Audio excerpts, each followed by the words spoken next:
Ассаламу алейкум рахматуллах. Наши свадьбы, наши похороны, наша вся жизнь построена на мнениях людей. К большому сожалению, мы стали слушаться людей, не соблюдать полностью, как положено, религию Всевышнего Аллаха. Конечно, надо слушать мнение людей, надо с ними советоваться, но если это противоречит законам Всевышнего Аллаха, нам не подобает в таких ситуациях слушаться мнение людей. Вот самые актуальные похороны, когда человек умирает, родственники даже не успевают подумать, что у них умер родственник. Они уже думают, сколько коров порезать, какие продукты купить, что людям раздавать. Ну зачем все это? Разве пророк, саллаллаху алейхи вассалям, нас обучал к этому? Нет же. Поэтому мы должны убрать вот эти адаты, которые не соответствуют шариату и не слушаться мнению людей. Об этом имам Газали, рахимахуллах, в своей книге Ихья улумиддин говорит: «Араайта лау кунта фи яумин саифин шадидил хурри». Как ты думаешь, когда ты находишься в жаркий день на улице, и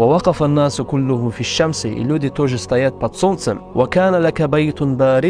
у тебя есть прохладный дом,